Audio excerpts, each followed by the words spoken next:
And welcome back to the Morning Blend. Midlife doesn't mean a crisis. It can actually be the beginning of something very fabulous. Our next guest wrote this book. It's called Cannonball, Fearlessly Facing Midlife and Beyond. I like it. We are always happy to welcome Amy Schmidt to the Morning Blend because I wish she was my neighbor. Today she has some interesting insights to share with us. Hi, Amy. Hey, Amy. Good morning. How are you? We're good. It's always wonderful to see you. Thank you so much for being here. Yeah, absolutely. So much fun. So I asked you to tackle this topic because you brought it up to me once in an email and then we didn't have time to talk about it. So I wanted to kind of hone in on it. And it's basically what you learned from Peloton instructors for your happy life. So this is about 4 different points that you suggest that instructors recommend, and then you're going to give us maybe 1 or 2 specifics. So let's start with setting boundaries. How is setting boundaries going to make us happier in life? Oh, such a great question. Setting boundaries. And it's so hard to do. You know, what I'm talking about when I say setting boundaries, it's as simple as when you wake up in the morning, don't check your email. You know, don't scroll through your social media. Even though your phone is sitting there, because, you know, we don't have those typical alarm clocks anymore. Put it aside and set that boundary for yourself so that you can just sit back and, you know, take that moment, take that time in the minute in the morning to have your coffee or to just sit and be, instead of starting your day with that cadence of scrolling through social media, which is something that's so easy for us to do. Another example of a boundary that is, you know, kind of putting yourself as the priority is saying on Friday night, you know what, at 6 o'clock, I'm done. I have to shut it down. Of course, unless there's something at work that's really, really important and you have to get done. But otherwise, take that time, set that boundary and say, all right, I'm done. Maybe don't check your emails on the weekend. You know, those types of things are examples of setting boundaries that can help so much and really allow yourself to treat yourself, like I always say, as a guest of honor, putting yourself first. You know, a boundary for me was, I remember when a few years ago, I was having a conversation with friends and, you know, there was an email chain going on. It was a committee or something. And I always responded right away. It was like, all right, I'm going to respond. Then I kind of got a little bit, you know, more mature and a little bit more like, okay, I'm going to give myself 24 hours. I don't know if you've ever heard of that, but my boundary was I'm giving myself 24 hours to respond. I'm going to then be in the right emotional state. I'm not going to react. I'm going to take the time.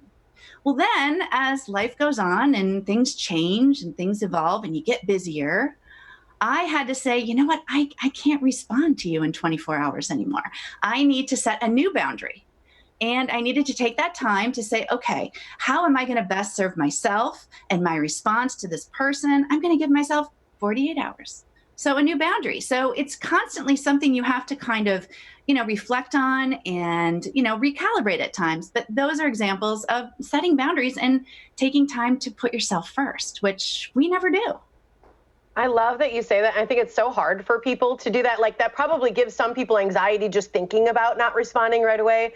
But as you mentioned, the more that you do it, the more you practice that boundary, you're probably going to have a little more freedom to extend that boundary and probably feel a lot more life. So I love that one. The next one you say is act on what you need rather than what you want.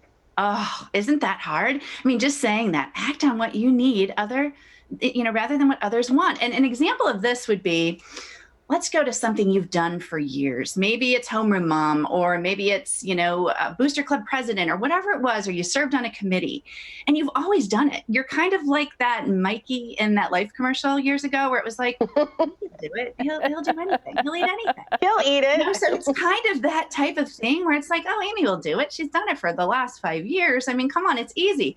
And a part of that may be true. Like you might have everything set up, the template, all of the email lists, everything you need to, you know, to serve that purpose again, but it's not feeding you in the right way. And you just simply say, it's about setting a boundary. You just simply, you know, I'm busy this year. I'm sorry, I have another commitment. I can't do it this year. And that's something that you really need to take time to think about, because it's so easy to just do something that you've done in the past. And, you know, it's almost like habit, but yet it's really what they need. And it's what they want. And it's not really what you need at that time in your life. So I think that's a big one. I like this, Amy, because I think if you say to someone, I can't do this, And maybe even not offering an explanation. People can't argue with that either, which I appreciate, or poke holes in your reasoning. Firm no. Exactly, no. very firm. Okay, we got to go through these last two quickly. The third one is forgive yourself. How do we do that? Oh, how many times do you do that? You know, you start your morning and you get downstairs and you're packing lunches or you're getting kids out the door or whatever it is, and somebody forgets a violin, or, you know, somebody forgets their lunch and all of a sudden you get that call, or you're on your way to work and you forget something. You get that kid that calls you and says, Mom, I need this. You know what? It's okay. Forgive yourself. Things happen. You know what? We make mistakes. That's okay. And, you know, that's the biggest thing about that is just forgiving yourself and going forward. You know what? Everybody has bad days. And just because you didn't say, have a great day, or I love you before they left the door, you know, send them a text, do something like that, but forgive yourself. Give yourself that gift of grace. The last one you say, and I want to make sure we get it in, is practice good self-care. I think we've gotten a little better at this during the pandemic, or at least we've heard more about it. Exactly. And that really corresponds with and coincides with boundaries. You know, self-care is getting moving every day. You know what? Carving out a little bit of time, 30 minutes, move your body. Maybe it's just going out at night and looking at the stars and actually just breathing fresh air and putting your phone aside and putting everybody else's needs aside. Maybe it's taking a bubble bath. You know, it's that type of thing. It's that self-care where I always say treating yourself as that guest of honor. And it's so hard to do that. Talk to yourself as you would your child or your best friend. You know, that's what's so important. That's taking care of yourself and putting yourself first, which is a challenge. I love that. And that is how we can give ourselves grace. I think it's the way I learned it is talk to yourself like you would your child or your friend. It's wonderful advice. Amy, thank you so much for joining us. We appreciate your time. Amy has a great book. She has a podcast. If you go to fearlesslyfacing50.com, you can learn more about her and all that great stuff.